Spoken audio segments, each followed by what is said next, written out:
नमस्कार। नमस्कार, जय हिंद। स्वागत है आपका अपने YouTube channel learn with Shubham sir में। तो साथियों, जैसा कि आप सभी जानते हैं, हमारी हिंदी की क्लासें चल रही हैं रिगार्डिंग यूपी पुलिस के एग्ज़ाम के लिए। तो यूपी पुलिस का जो री एग्ज़ाम होने वाला है, कभी भी हो सकता है, तो उसके लिए हमारी हिंदी की क्लासें चल रही हैं। तो साथियों, आशा करता हूँ आप अच्छे से इन क्लासों को कर रहे होंगे, नोट्स बना रहे होंगे और अपनी तैयारी बेहतर बना रहे होंगे। साथियों, अलंकार का 2 पार्ट हम लोग कर चुके हैं और आज ये तीसरा पार्ट है। आज अलंकार का एंड होने वाला है। तो 2 क्लासें अगर आपने नहीं देखी तो उन क्लासेस को ज़रूर करिएगा। और क्लासेस के रिगार्डिंग अगर आपको जो भी अच्छा लगे, चैनल को सब्सक्राइब करें, लाइक करें, शेयर करें। तो आइए देखते हैं अलंकार पार्ट 3। कौन सा अलंकार हम लोग कहाँ कर चुके थे? हम लोग श्लेष अलंकार तक कर चुके थे और श्लेष के बाद उपमा भी कर चुके थे। तो आज हम आ गए हैं उत्प्रेक्षा अलंकार पर। कौन सा अलंकार? उत्प्रेक्षा अलंकार। उत्प्रेक्षा अलंकार की परिभाषा क्या है? उत्प्रेक्षा अलंकार की परिभाषा है जहां उपमेय और उपमान में समानता के कारण एक होने की संभावना की जाए। क्या समझे आप लोग? जहां उपमेय और उपमान के समानता के कारण एक होने की संभावना की जाए, अर्थात उपमान की कल्पना की जाए, वहाँ पर कौन सा अलंकार होता है? वहाँ साथियों होता है उत्प्रेक्षा अलंकार। इसकी पहचान क्या है साथियों? इसकी पहचान है मानो मनु मानहु, जानो जनू जानहु और जनहु। अब एक फ्लो में देखते हैं। मनु मान मनहु, जन जान जनो, जानो जान पड़ता है ज्यों मकु इव इच्छा के जैसे आदि शब्द आ जाएं, तो यहाँ पर कौन सा अलंकार होता है? यहाँ पर होता है उत्प्रेक्षा अलंकार। एक बार और देखेंगे साथी, क्या? मनु मान मनहु, मनु मान मनहु, जन जान जनऊ, जानहु जान पड़ता है ज्यों मकु इव इच्छा के जैसे आदि शब्द आ जाएं, तो वहाँ पर उत्प्रेक्षा अलंकार होता है। साथियों, याद रखेंगे इसकी पहचान इन्हीं शब्दों, अगर ये शब्द कहीं भी आपको वाक्य में मिल जाए तो आप उत्प्रेक्षा अलंकार टिक करिएगा। उदाहरण से समझते हैं, आगे बढ़ते हैं। उदाहरण देखिए। कहती हुई यूं उत्तरा के नेत्र जल से भर गए, हिम को के करणों से पूर्ण मानो हो गए पंकज नए। अब देखिए यहाँ पर मानो आया है, तो मानो के हिसाब से यहाँ पर कौन सा अलंकार है? उत्प्रेक्षा अलंकार बन जाता है। कौन सा अलंकार बन जाता है? उत्प्रेक्षा अलंकार बन जाता है। अगला देखते हैं साथियों। मानो कालिंदी के झलमल कालिंदी की नीर। अब मानो आ गया, मानो आ जाए, मनु आ जाए, मनहु आ जाए, जानो आ जाए, जनू आ जाए, जानहु आ जाए, तो कौन सा अलंकार होगा? उत्प्रेक्षा अलंकार होगा। अगला उदाहरण देखते हैं। बड़द ताड़ के पेड़ यह चूमन को आकाश। यह चूमन को आकाश, यहाँ पर कौन सा अलंकार है? बड़द ताड़ के पेड़ यह चूमन को आकाश, कौन सा अलंकार है? यहाँ पर उत्प्रेक्षा अलंकार है। अगला देखें। सिर फट गया उसका वही मानो अरुण रंग का हो गड़ा। मतलब उसका जो सिर फटा है, मानो कि जो है लाल रंग का जो क्या है, घड़ा हो। तो यहाँ पर कौन सा अलंकार है? यहाँ पर उत्प्रेक्षा अलंकार मानो आया है, वाचक शब्द एक तरीके से। और तीसरा देखें उदाहरण। ले चला मैं तुझे सात कनक ज्यों भिक्षुक लेकर स्वर्ण, ज्यों आ जाए। मनु मान मनो, जन जानो जनो, जानो ज्यों मकु इव इच्छा के जैसे आदि शब्द आ जाएं, तो कौन सा अलंकार होता है? उत्प्रेक्षा अलंकार। याद रखेंगे जो शब्द मैंने आपको बताया। पाहुन ज्यों आए, कहा ना, मनु मान मनो, जन जान जनो, ज्यों मबु एक इच्छा के जैसे, ज्यों आया है, ज्यों आ जाए, मकु आ जाए, इव इच्छा के जैसे आ जाए, मनु मान मनो, जन जान जनो आ जाए, तो कौन सा अलंकार होता है?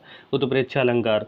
आई होप आपको समझ में आ रहा होगा और आप अच्छे से समझ भी गए होंगे उत्प्रेक्षा अलंकार। आज से आप लोग गलत नहीं करेंगे। साथियों, अगर वीडियो अच्छा लग रहा है तो चैनल को सब्सक्राइब करें और वीडियो को लाइक करें और शेयर ज़रूर करते हैं। सपोर्ट करेंगे आप तो देखिएगा, मैं आपका सारा पूरा कंटेंट यहीं से डिलीवर करूँगा हिंदी का, और आप हिंदी में एक प्रो लेवल बन जाएंगे आने वाले समय में। 1 महीने के अंदर मैं आपको प्रो बना दूँगा हिंदी के अंदर। ये इतने सटीक नोट्स हैं, आप देखेंगे यहाँ से क्वेश्चन अलग हटके कहीं नहीं जाएगा। आप इस चीज़ को मैच भी कर लीजिएगा और आप ये कमेंट भी नीचे करके जाएंगे कमेंट में जब आप एग्ज़ाम देकर आएंगे, और यहाँ से जब क्वेश्चन आपको मिलेंगे और आप सही भी करके आएंगे, तब आप खुद कमेंट करके जाएंगे, हाँ अच्छा कंटेंट था। देखते हैं संदेह अलंकार। संदेह का नाम ही से समझ में आ रहा होगा कि संदेह होना किसी चीज़ के ऊपर। परिभाषा देखते हैं। सादृश्यता की वजह से जिन चीज़ों में फ़र्क करना मुश्किल हो जाए, वही तो बात समझ में आ रही कि संदेह यानी चीज़ों में समझ में नहीं आ रहा कि कौन सी क्या है, फ़र्क नहीं कर पा रहे हैं। तो क्या सादृश्यता, चीज़ें एक समान होने की वजह से चीज़ों में फ़र्क ना कर पाना मुश्किल हो जाए तो कौन सा अलंकार होगा? तो संदेह अलंकार होगा। उदाहरण, इसकी पहचान क्या है? पहचान साथियों ये इंपॉर्टेंट है। जो पहचान, अगर आपने जो ये शब्द लिखे हैं ये कीवर्ड्स हैं, अगर आप इन पे फोकस करेंगे तो आप देखेंगे कि आप अच्छे से पहचान कर पाएंगे कोई भी अलंकार होगा। तो अगर आप इन शब्दों को अगर एक बार रट लेते हैं, अच्छे से दिमाग में बिठा लेते हैं, तो आप इजीली या आसानी से आप अलंकार को पहचान सकते हैं। अब देखिए संदेह अलंकार में पहचान क्या है? या आ जाए, क्या आ जाए? या आ जाए, अथवा आ जाए, कधो आ जाए, किवा आ जाए, या की भी लिख लीजिए, की आ जाए, की भी एक होता है। या आ जाए, अथवा आ जाए, की आ जाए, कधो आ जाए, किवा आ जाए, तो कौन सा अलंकार होगा? संदेह अलंकार। यानी चीज़ों की सदृशता की वजह से चीज़ों में पहचान नहीं कर पा रहे। अब उदाहरण से समझते हैं साथियों। उदाहरण देखिए, कह रहा है कि यह काया है या शेष उसी की छाया है। कह रहा है ये काया मतलब देह, शरीर, काया है या शेष उसी की छाया है या उसकी परछाई है। तो आप समझ गए होंगे यहाँ पर कौन सा अलंकार है। यानी काया और परछाई में वो संबंध नहीं बिठा पा रहा है कि या तो काया हो या परछाई है। तो यहाँ पर कौन सा अलंकार है? संदेह अलंकार। अगला देखते हैं, विरह है अथवा वरदान है। विरह मतलब वेदना। विरह क्या होता है? वेदना। वेदना है या वरदान है, उसे यही नहीं मालूम पड़ रहा है, संदेह हो रहा है कि वेदना है या फिर वरदान है। तो यहाँ पर कौन सा अलंकार है? संदेह अलंकार है।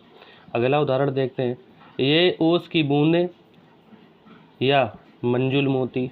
ओस की बूंदों और मंजुल मोती में वो क्या भेद नहीं कर पा रहा है, मतलब उसे संदेह है या तो मोती हैं या तो ओस की बूंदें हैं। तो या लगा आ जाए, अथवा लगा आ जाए। देखिए या आ रहा है, अथवा आ रहा है, फिर या आ रहा है। तो यहाँ पर क्या है? संदेह अलंकार है। वो चीज़ों में डिफरेंस ही नहीं कर पा रहा है कि क्योंकि एक ही जैसी चीज़ें हैं तो उनको अलग अलग नहीं कर पा रहा, तो वहाँ पे उसको संदेह है। तो कौन सा अलंकार होगा? संदेह अलंकार। अब देखिए ये वाला उदाहरण, नारी विच सारी है कि सारी विच नारी है, कि नारी ही की सारी है कि सारी ही की नारी है। यहाँ पर पूरा उदाहरण नहीं लिखा मैंने, लेकिन पूरा उदाहरण इस तरीके से कि नारी विच सारी है कि सारी विच नारी है, कि नारी भी सारी है कि सारी ही की नारी है। अब यही समझ में ना आ रहा कि नारी जो है स्त्री, वो साड़ी के बीच है या साड़ी स्त्री के बीच है। तो यहाँ पर कौन सा अलंकार है? यहाँ पर संदेह अलंकार है। अगला अलंकार देखते हैं। अगला अलंकार कौन सा है? नई चीज़ें देखते हैं थोड़ा। भ्रांतिमान। ये भ्रांतिमान कौन सा चीज़ है? तो भ्रांतिमान अलंकार के बारे में जानते हैं। भ्रांतिमान भ्रम से ही समझ में आ रहा होगा। भ्रम से, नाम से भी अलंकार आप समझ सकते हैं। जैसे भ्रांतिमान हो गया, संदेह हो गया, इस तरीके के अलंकार हैं वो जो नाम से ही समझ में आ जाता है कि कौन सा क्या होगा इसमें। तो भ्रम से अगर समझ में आए तो अब परिभाषा तो देखनी पड़ेगी। हम तो ये समझ गए कि भ्रांतिमान भ्रम होगा किसी चीज़ के ऊपर। तो परिभाषा क्या है? परिभाषा उपमान में उपमेय की निश्चयात्मक स्थिति, कि उपमान में उपमेय की निश्चयात्मक स्थिति। यहाँ तो आप समझ में नहीं आया होगा, लेकिन जब आप वाचक शब्द याद रखिएगा। इसके भी वाचक शब्द हैं कौन से, लेकिन यहाँ पर लिखे नहीं उदाहरण के। इसके वाचक शब्द हैं भ्रम, भ्रांति, जानी, भ्रम भ्रांति जानी, मानी, समुझी। आप नोट करती रहिएगा क्योंकि मैं बोल रहा हूँ, आप नोट करिए। समुझी, भ्रम भ्रांति जानी मानी समुझी, इस तरीके से शब्द आ जाए तो कौन सा अलंकार होता है? वो होता है भ्रांतिमान अलंकार। एक बार और देखेंगे इसके जो पहचान क्या है कि जहाँ पर आ जाए भ्रम भ्रांति जानी मानी समझी। भ्रम भ्रांति आप नोट करिएगा, मैं आपको बोल रहा हूँ, धीरे धीरे बोल रहा हूँ, आप नोट कर सकते हैं। भ्रम भ्रांति जानी मानी समझी आदि शब्द आ जाए तो कौन सा अलंकार होता है? भ्रांतिमान अलंकार। आप परिभाषा से देख लीजिए, उपमेय, उपमान और उपमेय की निश्चितता की स्थिति होती है। उदाहरण देखते हैं। उदाहरण है, चंद समझकर चकोर। मैंने कहा था जानी मानी समझी, समझी आ गया समझकर, कि चंद्र समझकर चकोर तुम्हारे पीछे पीछे दौड़ा। जो चकोर है तुम्हें चांद समझकर, चकोर चांद समझकर तुम्हारे पीछे पीछे दौड़ा। तुम्हारे पीछे पीछे दौड़ा, कौन दौड़ा? चकोर। चकोर क्या समझकर दौड़ा? चांद समझकर। तो यहाँ पर कौन सा अलंकार हो गया? उसको भ्रम हो गया ना, चांद समझकर चकोर तुम्हारे पीछे पीछे दौड़ा। तुम्हें चांद समझकर चकोर तुम्हारे पीछे पीछे दौड़ा, तो उसे भ्रम हो गया। किसका? चांद का भ्रम हो गया। तो कौन सा अलंकार हो गया? भ्रांतिमान अलंकार। अगला देखते हैं। अगला क्या है, अगला है पाए महावर देन को नाइन बैठी आए, पाए महावर देन को नाइन बैठी आए और फिर बैठी महावरी एड़ी मीड़त जाए। कौन सा अलंकार है, यहाँ पर भी है भ्रांतिमान अलंकार। भ्रम भ्रांति जानी मानी समझी, आज शब्द आ जाए तो भ्रांतिमान अलंकार है। अगला देखते हैं, अगला कौन सा है, तो अगला है विभावना अलंकार। ये क्या चीज़ है, इसके बारे में देख लेते हैं, इसके बारे में देख लेते हैं, ये कौन सी चीज़ है नया। तो विभावना अलंकार, विभावना अगर आप थोड़ा सा अर्थ में समझ रहे होंगे तो यहाँ पर क्या होता है, अभाव, अभाव में भी चीज़ें हो जाती हैं, इसके इसीलिए इसका नाम रखा विभावना अलंकार। जैसे कारण के अभाव में कार्य उत्पत्ति का चमत्कार हो जाए, मतलब कारण है, कारण नहीं है फिर भी काम हो रहा है, कारण नहीं है फिर भी काम हो रहा है, यानी साधन नहीं है फिर भी काम हो रहा है। जब साधन नहीं है काम हो रहा है तो कौन सा अलंकार हो गया, विभावना अलंकार। कि साधन रहित काम हो रहा है, कैसा, साधन रहित काम हो रहा है, साधन रहित काम हो रहा है, साधन रहित काम हो रहा है, काम हो रहा है, साधन रहित काम हो रहा है, तो कौन सा अलंकार है, विभावना अलंकार है। आइए देखते हैं उदाहरण। बिनु पद चले सुने बिनु काना। अब पद क्या होता है, बिनु पद चले सुने बिनु काना। अब बिना पैर के चल रहा है, पद मतलब पैर। अब बिना पैर के कोई कैसे चल सकता है, आप ये समझ लीजिए, बिना पैर के कैसे चल सकता है, तो यहाँ पर कौन सा अलंकार है, विभावना अलंकार। और सुने बिनु काना, बिना पैर के चल रहा है, बिना पैर के चल रहा है और बिना कान के सुन रहा है, तो ऐसा तो हो नहीं सकता। यहाँ पर साधन का अभाव है लेकिन फिर भी कार्य हो रहा है, फिर भी कार्य हो रहा है, तो कौन सा अलंकार है, विभावना अलंकार है। अगला देखते हैं उदाहरण क्या कह रहा है। अगला उदाहरण है कि बिन घनश्याम धाम धाम ब्रजमंडल में। अब मतलब बिना घनश्याम मतलब बादल भी होता है, एक घनश्याम होता है, श्याम मतलब कृष्ण जी, एक तो बादल है, एक घनश्याम का अर्थ है बादल, एक है कृष्ण जी, एक है बादल, एक है बादल, एक है कृष्ण जी। तो बिना कृष्ण जी के धाम धाम ब्रजमंडल में कैसे बोलेगा, तो यहाँ भी साधन रहित है लेकिन काम हो रहा है, तो यहाँ कौन सा अलंकार, विभावना अलंकार है। अब अगला देखते हैं, लास्ट इसका उदाहरण क्या है। बिन पानी साबुन बिना निर्मल करे सुबह। भाई बिना साबुन और पानी के स्वभाव कैसे निर्मल हो जाएगा, यहाँ भी साधन नहीं लेकिन कार्य हो रहा है, तो कौन सा अलंकार है, विभावना अलंकार। एक बार फिर से देखते हैं, जहाँ साधन रहित कार्य हो जाए, कारण के अभाव में कार्य उत्पत्ति हो जाए, वो कौन सा अलंकार, विभावना अलंकार। बिना मतलब साधन नहीं है फिर भी कार्य हो रहा है, तो विभावना अलंकार को टिक करेंगे। आई होप आपको चीज़ें समझ में आ रही होंगी, अगर समझ में कम आ रही हो तो एक बार वीडियो और देखें, अच्छे से आप क्रिस्टल क्लियर हो जाएगा। और चैनल को सब्सक्राइब जरूर करें, लाइक करें और शेयर करें। अब विरोधाभास कौन सी चीज़ है, ये देखते हैं विरोधाभास। तो विरोधाभास को शायद आप नाम से ही समझ में आ रहा होगा, जहाँ विरोध हो, जैसे जहाँ वास्तविक विरोध ना होकर, जहाँ वास्तविक विरोध ना होकर विरोध का आभास हो जाए, तो वहाँ विरोधाभास होता है। नाम से ही समझ में आ रहा है, अगर आप सही से नाम पढ़ेंगे तो विरोधाभास मतलब वास्तविक विरोध नहीं लेकिन विरोध का आभास हो रहा है, तो कौन सा अलंकार होगा, यहाँ पर विरोधाभास अलंकार होगा। जैसे जैसे जैसे क्या है, मोहब्बत एक धीमा जहर है, विरोध है लेकिन विरोध नहीं है लेकिन फिर भी आभास हो रहा है, तो कौन सा अलंकार होगा, मोहब्बत एक धीमा जहर है, विरोधाभास अलंकार। अगला उदाहरण देखते हैं। या अनुरागी चित्त की गति समझे ना कोई। ये प्यार, अनुरागी मतलब प्यार की गति समझे ना कोई, यहाँ भी कौन सा अलंकार, विरोधाभास अलंकार है। ज्यों ज्यों श्याम रंग त्यों तो उज्जवल हुए। अब भाई जैसे जैसे तुम्हारा काला रंग बढ़ेगा त्यों तो उज्जवल हो, तो यहाँ पर क्या है, विरोध नहीं है, तुम्हारे काले होने का विरोध नहीं कर रहा लेकिन विरोध का आभास हो रहा कि जैसे ही धीरे धीरे जैसे काले हो गए वैसे ही उज्जवल हो गए, तो यहाँ पर विरोध नहीं लेकिन फिर भी विरोध का आभास हो रहा है, तो कौन सा अलंकार होगा, विरोधाभास। अगला देखते हैं मानवीकरण अलंकार। ये कौन सी चीज़ है, इसको भी समझ लेते हैं, इसका भी आज पोस्टमार्टम हो जाएगा।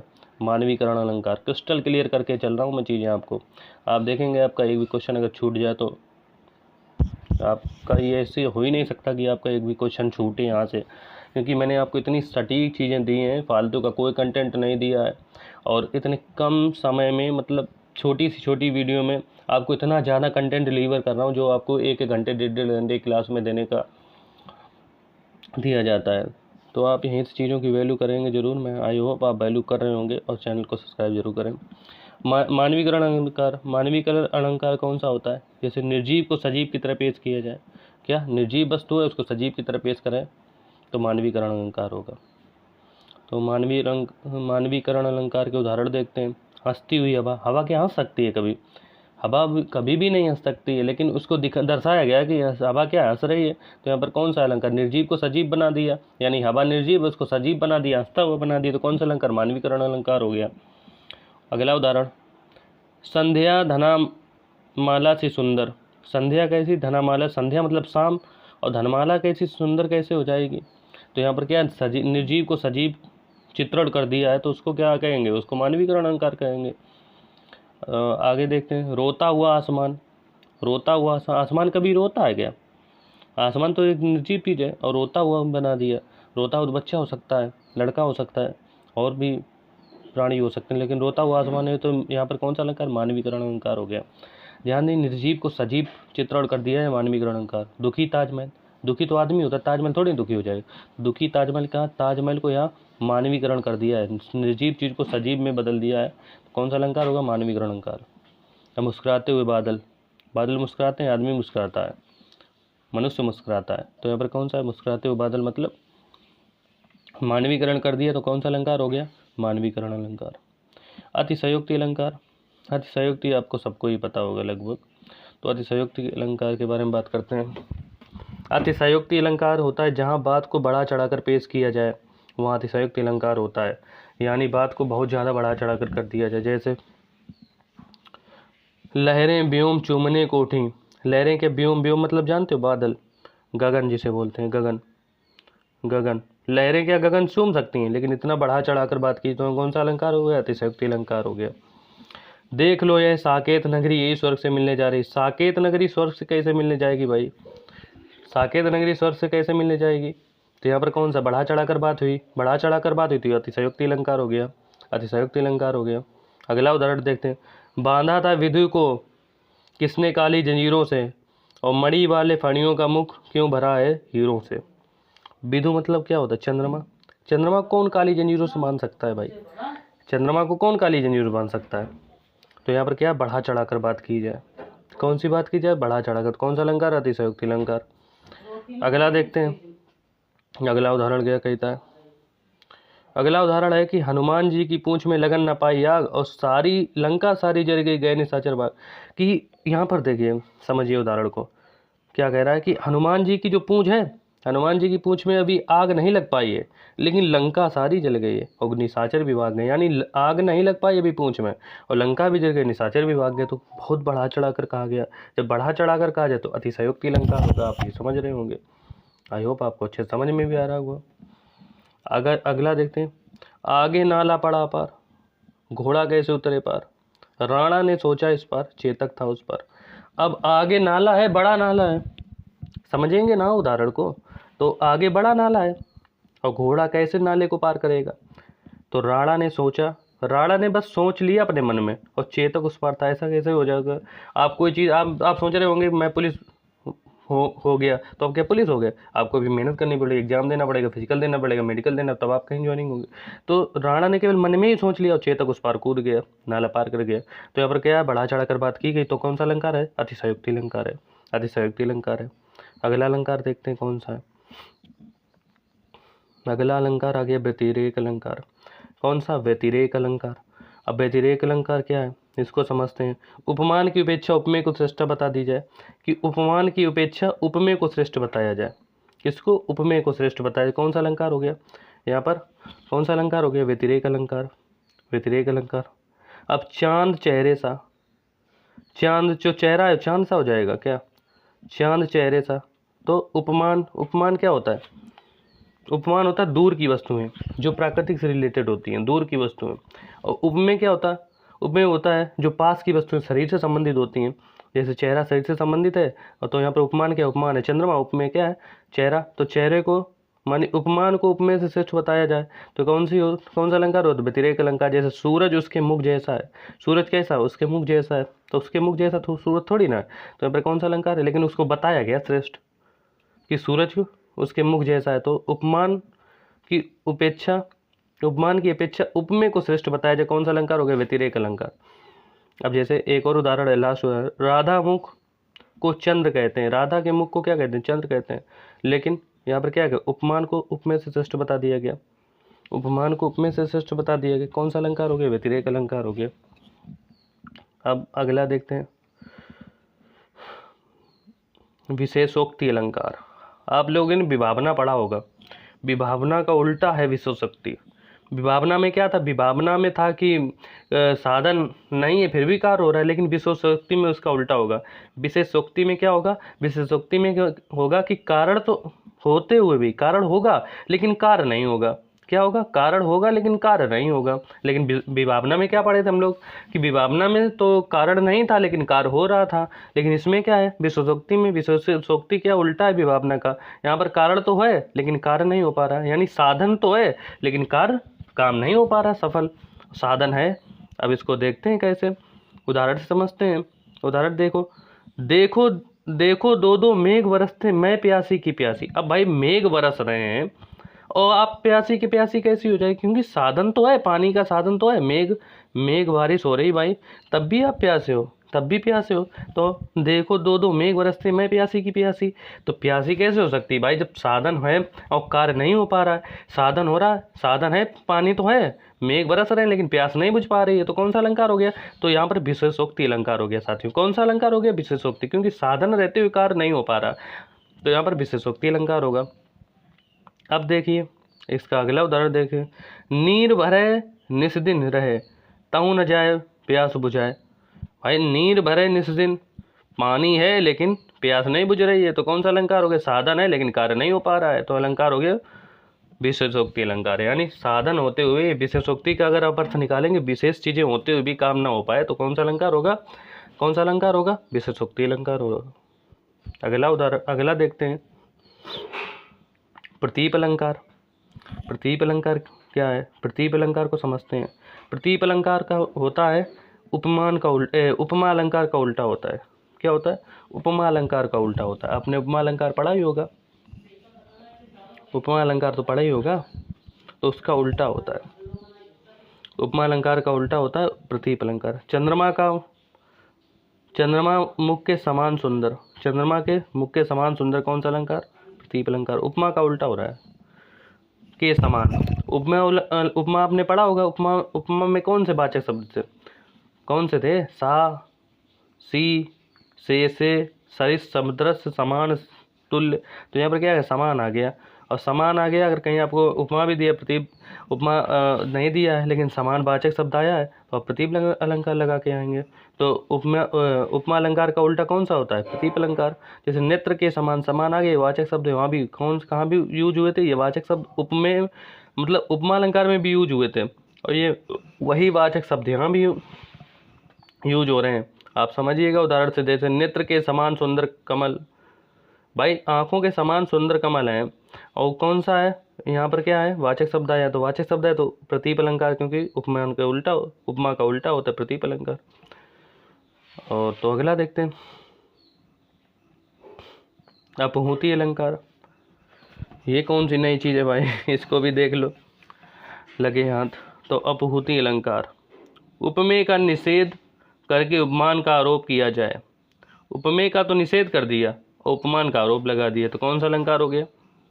कौन सा अलंकार हो गया? तो यहाँ पर हो गया अपहूति अलंकार। उदाहरण से ज़्यादा समझ में आएगा, उदाहरण से समझ में आएगा। यह मुख नहीं चंद्रमा है, क्या है? उपमेय। अब देखिए मुख जो है उपमेय, उपमेय क्या बताया था कि ज़्यादा पास की चीज़ें, शरीर से रिलेटेड, कल्पना भरी चीज़ें कौन सी होती? मुख। और उपमान क्या होता है? दूर की चीज़ें, प्रकृति से रिलेटेड होती, तो चंद्रमा। तो उपमेय का तो निषेध हो गया, जैसे उपमेय है जो मुख है, मुख का तो निषेध कर दिया और उपमान का आरोप कर दिया। चंद्रमा है, ये मुख नहीं है, चंद्रमा है, आरोप कर दिया चंद्रमा उपमान का, तो कौन सा अलंकार हो गया? अपहूति अलंकार। अब जैसे ये गरजते मेघ नहीं है, क्या है?